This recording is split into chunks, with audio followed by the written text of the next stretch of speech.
Quienes realizan llamadas falsas de levantamientos de cadáveres, mientras en las aceras continúan colocando cuerpos sin vida. Familiares de contagiados de COVID-19 denuncian el incremento exagerado de los precios para recargar los tanques de oxígeno. Así empieza la noticia, emisión estelar.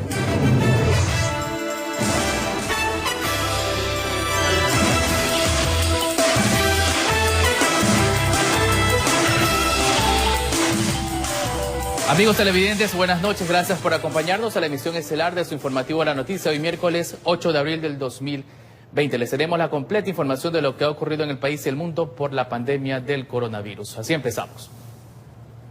Con el GPS, los teléfonos celulares se hacen seguimientos a los pacientes confirmados de COVID-19 que incumplen con el aislamiento domiciliario. Así lo informó la ministra de Gobierno, quien además señaló que ahora se registran datos de los contagios desde el día en que han iniciado los síntomas en los pacientes. Veamos. En esta ocasión el reporte de las cifras lo otorgó la ministra de Gobierno María Paula Romo. Con el corte de la mañana de ese miércoles se registran en el país 4.450 casos confirmados de COVID-19, 242 personas fallecidas, 4.208 casos descartados y 140 personas con alta hospitalaria. Adicional a esto, 240 personas han fallecido con probabilidades de coronavirus a nivel nacional. Y ahora también se informa de una curva de contagio partiendo de los síntomas de los pacientes.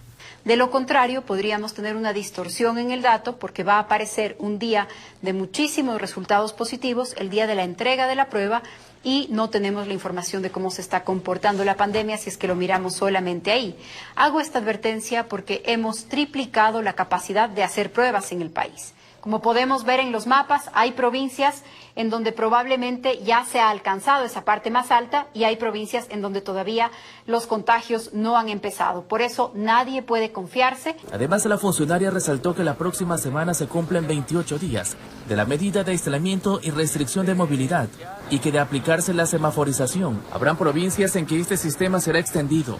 En Quito y en Pichincha lo más probable es que se amplíe el aislamiento porque se va convirtiendo poco a poco en la provincia con el número más grande de casos después de Guayas. Era de esperarse por la población que hay en Pichincha, pero hay que tener muy controlado la velocidad de contagio de la pandemia. En cuanto a las personas que han dado positivo a COVID-19 y han salido de casa y también hasta de las provincias, ya están aplicando medios tecnológicos para detectar dónde se encuentran y futuras sanciones. Una herramienta de análisis de datos y de inteligencia artificial que permite a través del GPS de los teléfonos saber si la persona que dio positivo, luego incluso de enterarse que dio positivo, se movilizó. Hemos empezado ya a elaborar los informes para que la Fiscalía General del Estado empiece los procesos penales contra estas personas.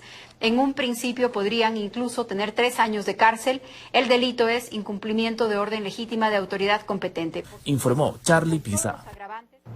El ministro de Salud, Juan Carlos Ceballos, anunció como nueva medida del COE nacional que se procederá en todo el país a retener los vehículos que incumplan con las medidas de restricción o en caso que también se haga mal uso de los salvoconductos. Veamos.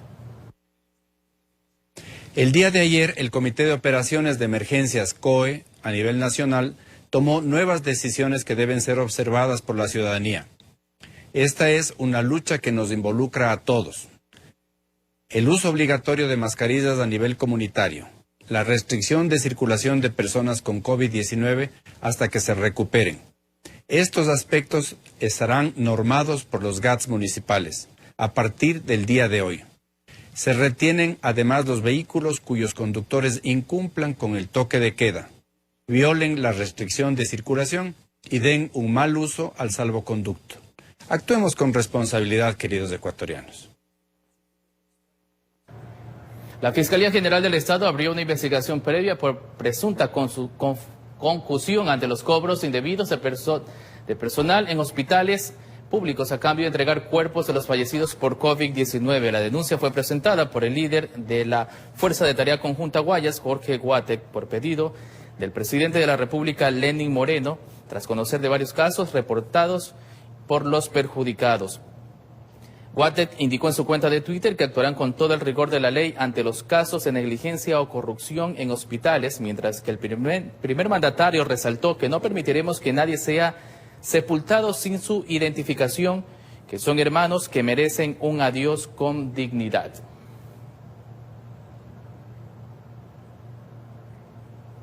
El levantamiento de un cadáver en el sector del norte de Guayaquil se efectuó luego que se hiciera una llamada al ECU 911. Según familiares, hubo tardanza, pero se ejecutó la acción. Las autoridades son más enfáticas y piden a la ciudadanía en no usar de mala forma la línea de emergencia. La policía llegó hasta el sector de Sauces 3 en el norte de Guayaquil. Aquí la llamada al ECU 911 se efectuó para que los agentes llegaran al sitio, pues una persona adulta mayor había fallecido luego de una caída. Los familiares explicaban las razones de este deceso. Se cayó porque no me llamó para ayudarla en la madrugada, pero a partir de lo que se cayó ya no tomó nada. Y poquito a poquito se fue debilitando y se le fueron los signos vitales. ¿Cuándo murió? El día lunes a las 12:12 por ahí, llamé al ECU 911 y me dijeron que ya me mandaban la ambulancia. El cuerpo fue trasladado hasta la morgue para empezar con las indagaciones respecto a este caso, determinar las causas exactas del fallecimiento. Sí, la saqué porque no venían y ya se me hinchó hasta que llegaron. Este aviso se lo hizo por medio de la línea ECU 911 y según autoridades, mediante un comunicado, invitan a hacer el buen uso del mismo, pues en los últimos días se ha registrado llamadas falsas. En las redes sociales se especifica. El COE Nacional indica que llamadas falsas para levantamientos de cadáveres, el mal uso de la línea ECU 911 y el mal uso de los salvoconductos con una multa serán sancionados con una multa de $100 y si reincide, esta multa podría llegar hasta un salario básico, informó Julio César Saona. La Contraloría General del Estado determinó indicios de responsabilidad penal en contra de funcionarios del Instituto Ecuatoriano de Seguridad Social, IES, en la pretendida adquisición y compra de dispositivos e insumos médicos para enfrentar la emergencia sanitaria. Ya está en manos de la Fiscalía General del Estado el informe de la Contraloría, donde se establece indicios de responsabilidad penal al examen efectuado al proceso de adquisición y compra de dispositivos e insumos médicos para solventar la emergencia sanitaria por el COVID-19 en el Instituto Ecuatoriano de Seguridad Social, IES. José de la Gasca, secretario anticorrupción, argumentó que la implementación de una unidad emergente permitió dejar al descubierto las posibles irregularidades. Definitivamente nosotros pudimos concluir que el proceso no se realizó con observación de las estrictas normas de legalidad, de los reglamentos internos y de las propias resoluciones del IES. La Contraloría en el informe establece que el exdirector general declaró en emergencia las dependencias del IES cuando esa es competencia exclusiva del Consejo Directivo.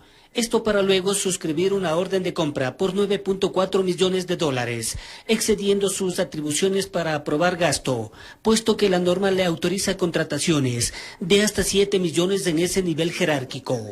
Eso hace entender que definitivamente el director general requería para esta contratación, para que tenga validez, esta orden de compra, una autorización del Consejo Directivo que jamás fue solicitada. Entre las conclusiones de la Contraloría está que se adjudicó a la empresa Almantop S.A., suscrita en la Superintendencia de Compañías para el Servicio de Venta de Alimentos y Bebidas. Lo que se llama la atención es que esta compañía permaneció en inactividad hasta el año 2019.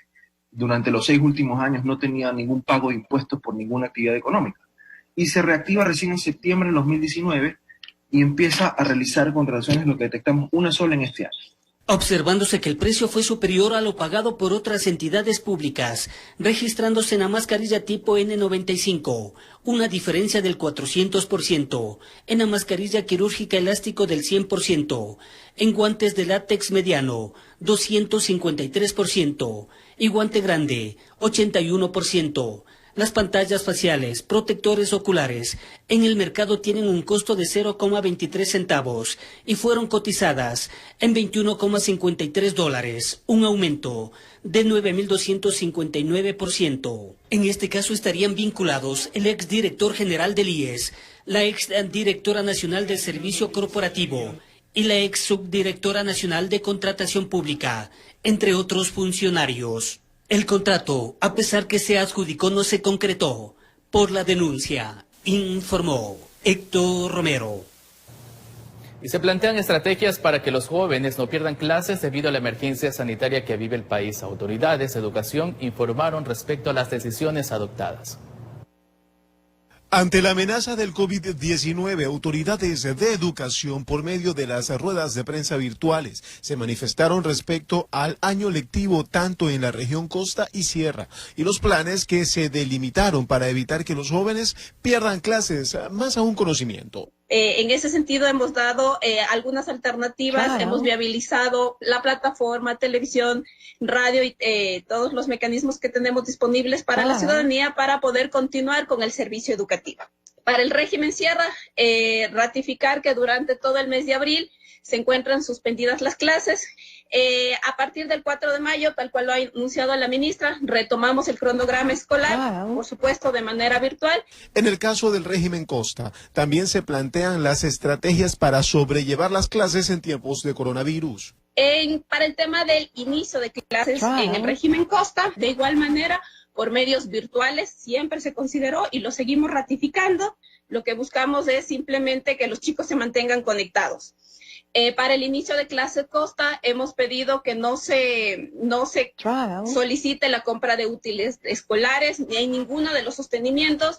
Lo que se pide y se insta a los docentes es que trabajemos con útiles reusables. Y que cuando se tomen las decisiones necesarias serán informadas inmediatamente a la ciudadanía por medio de los canales respectivos. Informó Julio César Saona. Decenas de personas acudieron a la oficina central de Ban Ecuador en Guayaquil para cobrar el bono de protección familiar. Todo esto se dio con las debidas medidas de seguridad e higiene. Carlos Julio Gurumendi nos cuenta en detalle que desde muy temprano llegaron los beneficiarios. Patricia Peralta acompañó a su padre Alfonso, de 83 años de edad, a cobrar el bono de protección familiar, tal como lo dispuso el gobierno nacional mediante esta emergencia sanitaria por el COVID-19. Por eso sirve para alimentación. Claro, vamos a comprar comida de aquí, bastante comida. ¿De qué sector son? Somos acá de la 28 de agosto de Durán. Desde las 6 de la mañana llegaron a las oficinas de Ban Ecuador ubicadas en el norte de Guayaquil. Personas que habitan en varios sectores de la ciudad. De la ladrillera. ¿Su número de cédula termina en? 8. Entonces hoy día le toca cobrar. Sí. ¿A usted la llamaron? ¿Cómo fue el procedimiento? Yo me hice revisar y ahí salí. Yo cobro por mi niña que tiene problema de discapacidad. A nivel nacional son 400.000 familias que recibirán este beneficio, la gran mayoría compuestas por 4 miembros que se encuentran en el subempleo y cuyos ingresos sean inferiores a $400. Aquí se procedió a pintar cada espacio, respetando así el 1,5 metros de distancia. Los espacios para que la gente respete los espacios y la fuerza pública nos está ayudando porque obviamente creo que recién el día de hoy o mañana ya se van a activar otras instituciones financieras privadas a ayudarnos a ese pago. A nivel nacional, Ban Ecuador ha puesto a disposición de los beneficiados 1.500 puntos para que puedan cobrar durante este primer mes los $60. Este pago corresponde al mes de abril y en mayo se dará otros $60. El Ministerio de Inclusión Económica y Social es el ente que contactó a los beneficiarios mediante llamadas o mensajes oficiales. Informó Carlos Julio Gurumendi. Los operativos de control por las restricciones vehiculares se tornan más fuertes en la ciudad de Guayaquil. Esto debido a que se observa que existiría un mal uso de los salvoconductos. En tiempos normales, el puente de la Unidad Nacional recibe un aproximado de 20.000 vehículos en horas pico al día. Sin embargo, en medio de la primera restricción vehicular, ese número bajó a 6.000 en horario de 5 a 9 de la mañana y de 14 a 21 horas es de 5.000 unidades. Luego de la nueva restricción que parte desde esta semana, el estudio señala que ese número no se redujo y los informes concluyen en que se estaría haciendo mal uso del salvoconducto. Pasado ya el día lunes, la nueva restricción, que son 2 dígitos, no 3, la reducción debió haberse dado. Y con el conteo hemos notado que se mantienen los mismos números. Por ese motivo, el titular de la Autoridad de Tránsito Municipal señaló que ya se procedió a un endurecimiento de las acciones que permitan reducir significativamente ese número de automotores en las calles. Nosotros aquí hemos detectado conductores que andan con salvoconducto y están haciendo servicio de taxis. Para muchos conductores, estas nuevas acciones les tomó por sorpresa. En apenas 2 horas hubo 40 de ellos que recibieron una citación por circular sin el número de placa establecido. Ese fue el caso de Alan, a quien no le sirvió de mucho justificarse con ser trabajador de una empresa estatal. Saliendo de mi trabajo de turno de amanecida y dirigiéndome a mi domicilio, me encuentro con la novedad de que me multan, teniendo mi salvoconducto que me avala como funcionario de la empresa EP Petroecuador. Por fortuna, esa mañana logró contactarse con la autoridad máxima del Cuerpo de Uniformados, quien le permitió dar solución inmediata a su requerimiento. Sí, correcto, muy bien. El coronel Alama, aquí presente, que dirige este operativo, me ha dado solución a este inconveniente. Horas más tarde, mediante un comunicado de prensa, la entidad de tránsito de la ciudad dio a conocer que desde este jueves procederá a retener a los vehículos que incumplan restricción por dígito, toque de queda o haga mal uso del salvoconducto. Informó José Morales. En Guayaquil, decenas de personas acuden a las plantas envasadoras de tanques de oxígeno para poder asistir a sus familiares que están en aislamiento domiciliario. Según los usuarios, el costo de la recarga pasó de $12 a $25 y el de un cilindro nuevo de $350 a más de $1.000. Cada minuto cuenta. Es el umbral entre la vida y la muerte, o la fila que crece como la desesperación. Tengo a toda mi familia contagiada y es un vaivén que uno va y viene suplicando que nos den atención. Catherine estalla en llanto porque tiene un tanque prestado y en tiempos de pandemia los favores pueden durar menos de lo previsto. Es una condición que esté la persona con el tanque y yo no tengo muchos tanques para hacer una fila. Entonces yo puedo venir a las 6 de la mañana, pero a la hora que se desocupen el tanque me lo tienen que recibir. En el kilómetro 11,5 de la vía a Daule se encuentra uno de los puntos que antes del COVID-19 no concentraba semejante demanda, tampoco el tráfico. Luego de las 100 personas, ahorita lo que estamos esperando desde allá es en realidad que un tanque sea rechazado para que otro entre y salga para hoy mismo a las 2 de la tarde. La situación es apremiante no solo porque deben de madrugar desde las 6 de la mañana con sus tanques de oxígeno a cuestas, sino porque deben sacar dinero de donde sea a fin de salvar la vida de la madre, un hermano o una abuela. Banco de allá. Diego debió aguardar a que el cilindro llegue de Ambato. Con un día de anticipación, me costó 750. Ayer tuve que comprar otro tanque porque no alcancé a recargar, me costó 1.250. Mauricio lo encontró por la península de Santa Elena. Originalmente un tanque, ¿cuánto cuesta? Desconozco, amigo, desconozco. No sé, yo me invento, no sé, $200, $300, pero creo que eso, por el familiar, uno hay que hacer ese esfuerzo, lamentablemente. No pueden estar aquí. Ya, ok, gracias. Urgencias que se desatan afuera de un hospital, una planta envasadora o en el último panteón de los enfermos. En cada uno, todos llegan con el Padre Nuestro en los labios, informó Jorge Escobar. Una larga fila de vehículos se presenció ese miércoles en los exteriores de un cementerio ubicado en el norte de Guayaquil. La columna se formó por la gran cantidad de personas que buscaban dar cristiana sepultura a algún familiar. Jorge Aguirre fue una de las decenas de personas que permanecieron en los exteriores del cementerio Jardines de Esperanza, en el norte de Guayaquil. Con impotencia y bajo el inclemente sol que soportaba a esa hora la ciudad, esperaba el turno para lograr dar cristiana sepultura a su hermano, quien falleció la mañana del martes. Desde las 5 de la mañana vine a hacer turno para poder conseguir un cupo para poder ingresarlo. Ya lo ingresamos hace más de una hora y todavía lo tenemos aquí. ¿Qué le dicen? Están movilizando, no hay personal, o sea, falta gente aquí para que nos ayuden a poder sepultarlo. El drama en este Camposanto no terminó con el retiro de cadáveres pendientes a cargo de la Fuerza de Tarea Conjunta, pues aún queda una cifra de cuerpos por enterrar, más los que se siguen sumando. Muy dificultoso ha sido enterrar para nosotros a nuestros familiares. Entonces está bien grave la situación aquí en Ecuador. Mucha mentira lo que se dice, muy pocos muertos, todo está colapsado. Los hospitales, clínicas. Al igual que Jorge, Gina Oviedo intentaba sepultar a su abuelo, quien murió de un infarto en su domicilio.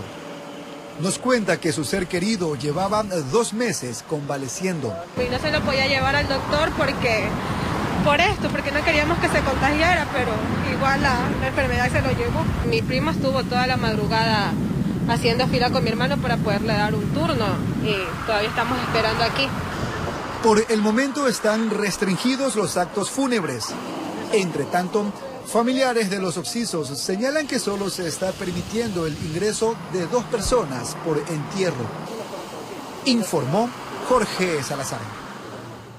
La mañana de ese miércoles se llevó a cabo un simulacro dentro del Centro de Privación de Libertad Zonal 8 en la ciudad de Guayaquil. El objetivo fue medir la capacidad de respuesta de las unidades encargadas dentro de dicho centro carcelario. Veamos.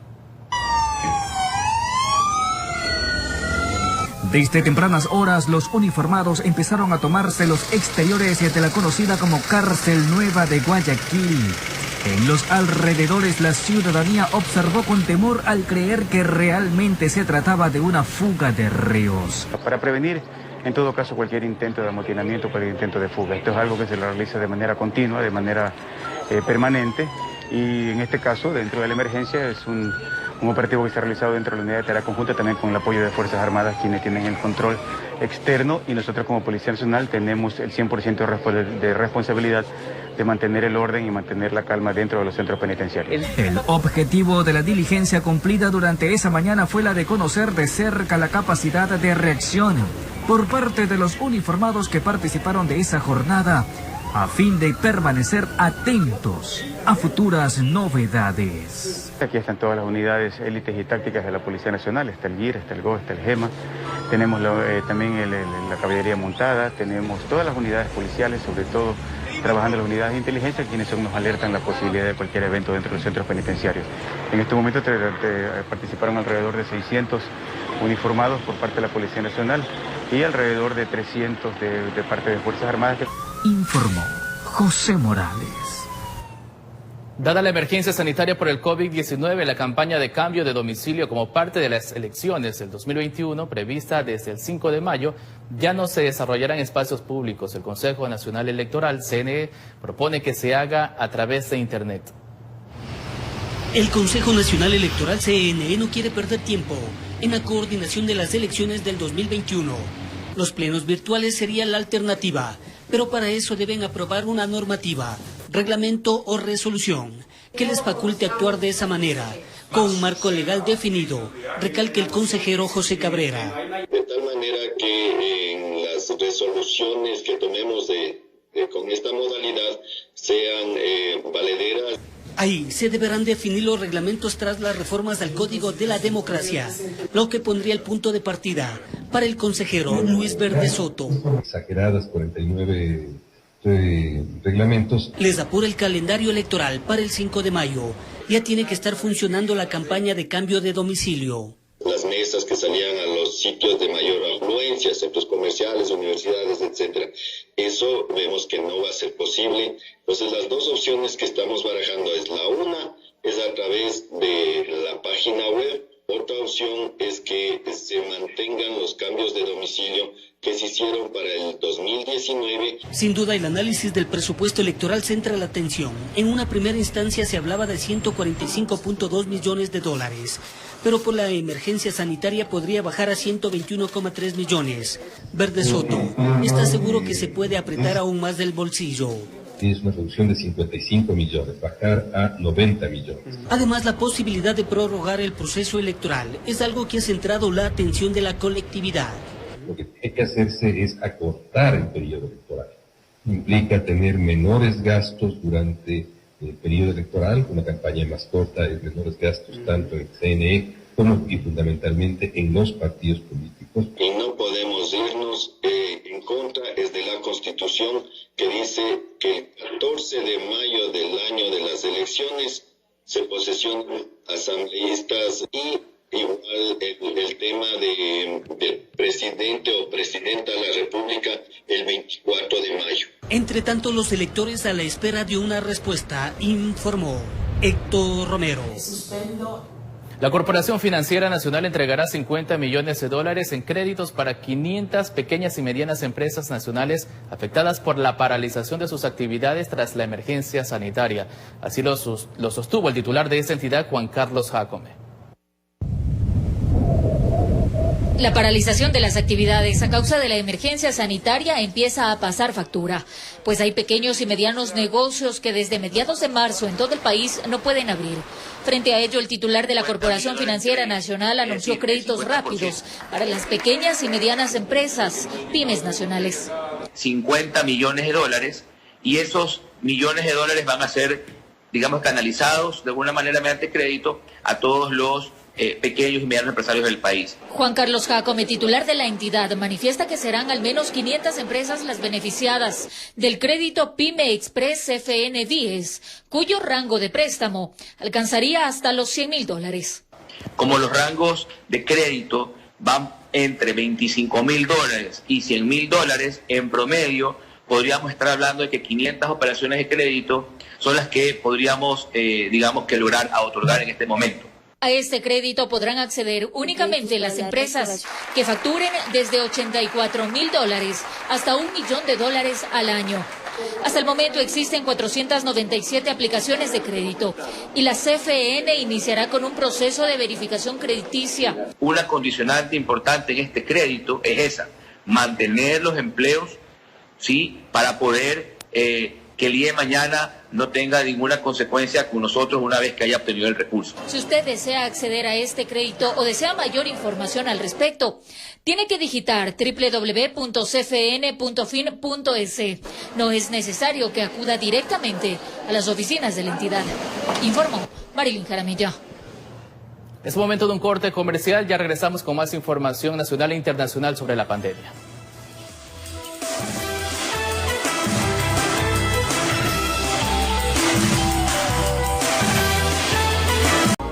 Retornando a nuestro país, un importante derrame de petróleo contamina varios ríos y sus riberas en el norte de la Amazonía, luego de que un hundimiento natural del terreno en el sector de la cascada de San Rafael, que sufrió una implosión a inicios de febrero pasado, rompió las tuberías de los oleoductos que transportan el petróleo desde el norte amazónico hasta la costa. Veamos. Un nuevo hecho trágico golpea al país. Sucedió en el norte amazónico, en el sector de la cascada de San Rafael, en el límite entre Napo y Sucumbíos, donde el hundimiento de un gran tramo de terreno provocó la rotura de las tuberías del sistema del oleoducto transecuatoriano SOTE, como el oleoducto de crudos pesados OCP, como se aprecia en esta fotografía. Los tubos quedaron rotos y colgados.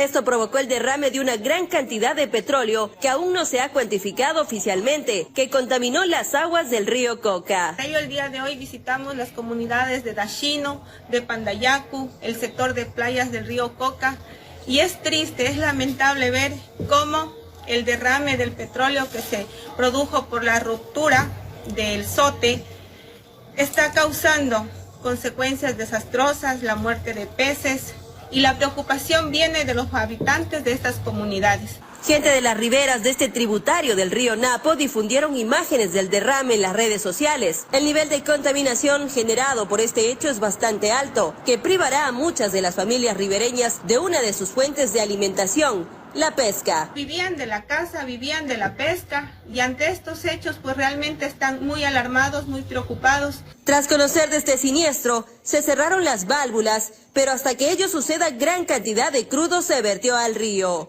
La delegación de la Defensoría del Pueblo en Sucumbíos decidió actuar frente a este caso, pidiendo de inmediato a Petroecuador información sobre este suceso y las afectaciones que pudo haber ocasionado el mismo. Una situación netamente de vulneración con la naturaleza, que es competencia de la Defensoría del Pueblo hacer esa defensa a los, en este caso a los ciudadanos. Informó Anabel Belín. En Manaví, la policía vigila que 258 personas cumplan con la cuarentena por COVID-19. De estas cifras, 6 pacientes incumplieron con el aislamiento. A ese problema se suma intento de varias personas de ingresar de manera no autorizada por vía terrestre y marítima. En la provincia de Manaví, 258 personas están siendo vigiladas por la policía para que cumplan con el aislamiento domiciliario por COVID-19. 6 personas hasta ahora han violado este cerco epidemiológico. El que firmó el acta de compromiso se articula un trámite con Fiscalía por incumplimiento de orden de la autoridad competente. En caso de que sea el aislamiento voluntario, y en ese caso no requiere de la intervención de Fiscalía, sino se le realiza una registro. Según informó el COE provincial, desde Jipijapa, cantón que reporta 11 personas contagiadas con COVID-19, recibieron denuncias por incumplimiento de aislamiento domiciliario. En la ciudadela 3 de mayo de Jipijapa, donde tenemos cerca de 2.000 ciudadanos, tenemos fallecidos. Entonces, para aquello, el Distrital de Salud se ha movilizado, el Distrito de Salud se ha movilizado en conjunto con la Policía y las Fuerzas Armadas. En este cantón, hace varios días, los habitantes quemaron llantas para denunciar que varias personas de un mismo sector fallecieron de manera sospechosa. Que las autoridades locales se pronuncien sobre un cerco epidemiológico. Hay 10 casos de muerte. Desconocemos la circunstancia, la situación por lo que han fallecido. Otro de los temas tratados por el COE es el intento de ingresar vía marítima y terrestre a Manabí desde otras provincias. Lo han intentado hacer a través de las montañas, por el sector de Olmedo, a través de la playa, por el sector de Puerto López, y también por el río, esto es por el sector de La Libertad, que llegaron hasta acá, pero hemos podido reaccionar. Hasta el último reporte del COE Nacional, Manabí tenía 132 pacientes con COVID-19. Puerto Viejo, Manta y Jipijapa son los cantones con más casos confirmados. Desde la provincia de Manabí, informó Wendy Delgado. En medio de la emergencia nacional, la policía también cuenta con el grupo especializado de los cascos azules, cuyo trabajo se concentra en la ayuda humanitaria. Los gendarmes se encuentran en el Comando Zonal 5, donde recibirán las instrucciones de sus superiores para asistir a las poblaciones y grupos vulnerables.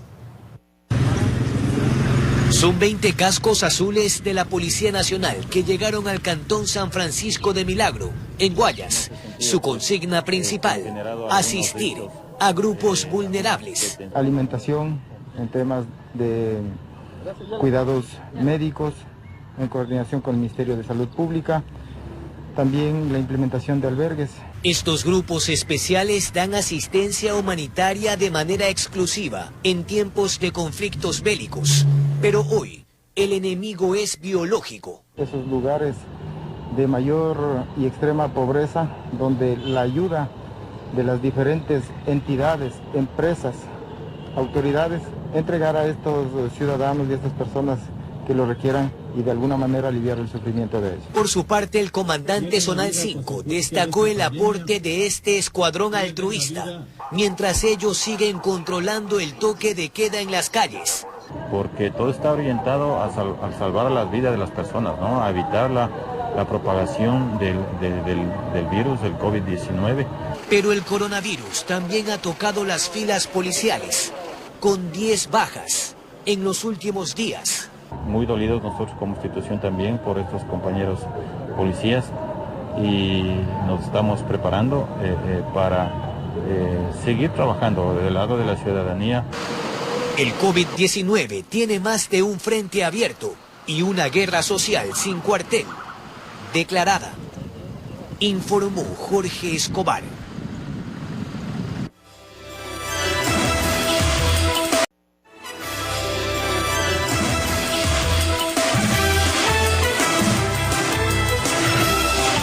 (22:48). Gracias por acompañarnos. Desde Loja, Marcela Constante nos informa cómo está el toque de queda en aquella ciudad y cuántos vehículos han sido retenidos. Marcela, buenas noches, te escuchamos. Amigos, muy buenas noches y nos encontramos en Loja para contarles que los operativos se dan durante toda la noche y madrugada. Como podemos observar, se están realizando los operativos a los carros que están llegando a la ciudad en el acceso a Loja por parte del Cantón Catamayo. Vamos a hablar con el mayor Juan Pablo Calva para que nos comente los operativos que se están realizando a esta noche. Muy buenas noches.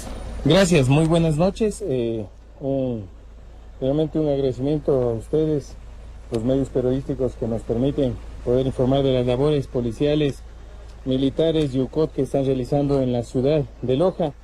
Normalmente se mantienen los operativos para el control de los vehículos que ingresan a la ciudad de Loja. En este caso se están haciendo los controles. En este caso vemos un vehículo que está ingresando a la ciudad. En este caso está trayendo mascarillas, guantes para poder ser entregados en la ciudad de Loja y por supuesto tenemos que verificar que realmente sea ese producto y no otra situación. Mayor, durante todo el día, la noche, la madrugada, ustedes han realizado operativos. Las personas que no cumplan, ¿cuáles serán las sanciones? Bueno, normalmente ahora por medio del CIMNE móvil se puede proceder a sancionar a la persona y en el caso del mal uso del salvoconducto, pues se procederá con UCOT a la detención del vehículo en el cual se traslade el mal uso del salvoconducto o que esté circulando con el número de placa cambiada a la establecida para el día de hoy. Las recomendaciones para la ciudadanía que no salgan si es que no tienen que hacer algo importante, ¿no es cierto? Sí, por supuesto, nosotros seguimos enfatizando en esa situación de que la gente, nuestros conciudadanos de esta hidalga y culta ciudad de Loja, por favor, deben de quedarse en casa. Solo si es necesario tendrían que salir, porque eso va a evitar que se dé un contagio mayoritario, que gracias a Dios hasta ahora se lo ha podido controlar, esperamos que sigamos así, pero siempre pidiendo y haciendo el pedido a la ciudadanía de que nosotros estamos haciendo los operativos, pero también necesitamos el apoyo ciudadano, quedándose la gente en casa y realmente, mismo que sea una necesidad de salir, que lo hagan. Igualmente a los mercados, a los lugares de compras, porque igual donde tenemos mucha afluencia de personas es donde podemos tener el tema de contagio. Muchísimas gracias. Son las recomendaciones que la Policía Nacional da para que toda la ciudadanía las acate. Personas que no cumplan serán sancionados y los vehículos también serán llevados al centro de retención vehicular. Con este informe nosotros continuamos en estudios. Muy buenas noches. Muchas gracias, Marcela, por tu importante informe. Se ejecutan varios operativos de fumigación en las calles enfocadas a combatir el coronavirus. El gobernador del Guayas es quien impulsa esta iniciativa.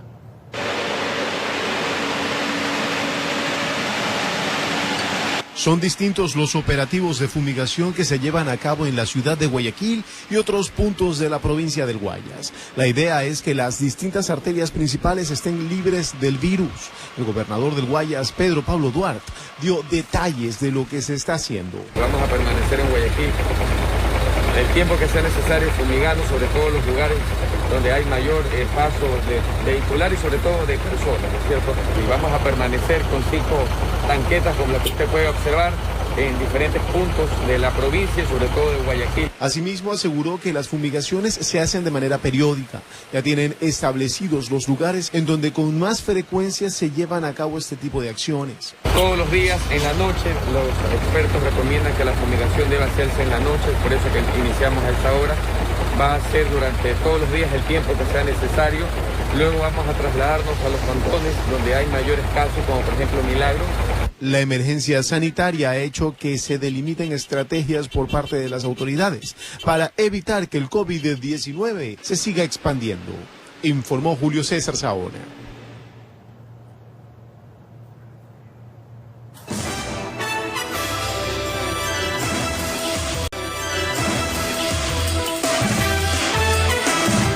Continuamos. La prefectura de Azuay dotó de varios respiradores mecánicos y múltiples insumos médicos para la atención de pacientes con COVID-19. Con fondos recaudados de la Radio Telemaratón desarrollado en la ciudad de Cuenca, la prefectura de Azuay entregó como donación tanto al Hospital del IES como al Vicente Corral Moscoso respiradores mecánicos, 3 al primero y 2 al segundo de los nombrados, equipos sumamente necesarios para el cuidado de los infectados. Son nuestros guardianes de la salud y guardianes de nuestra vida. Por lo tanto, lo menos que podemos hacer como prefectura y para protección de nuestros hermanos de la Azuay es dotar de estos implementos. Haciendo la recepción de unos equipos que nos está donando la prefectura, es muy importante para nuestro hospital disponer de los mismos. A pesar de que disponemos de ventiladores, nos cae muy bien esta donación. Además, se agrega a esta colaboración humanitaria institucional la entrega de varios insumos médicos adicionales para seguridad de pacientes y personal. Son 25 galones de alcohol antiséptico, son 20 pacas de papel higiénico, son 30 trajes quirúrgicos reutilizables y vienen 1000 mascarillas. Esta contribución será de mucha ayuda a este tipo de hospitales regionales que por ello acuden pacientes de todas sus jurisdicciones. Lo hacemos con todo cariño, con todo el chungo, con todo el corazón, porque sabemos Estamos encomendando una tarea gigante en manos de ustedes. Esto, como les digo, es muy importante para el adecuado funcionamiento de nuestro hospital y poder salvar más vidas. Informó desde la ciudad de Cuenca, Francisco Ramírez. Con esta noticia finalizamos la presente emisión estelar. Los dejamos con el mejor programa deportivo del Ecuador, Copa. Buenas noches.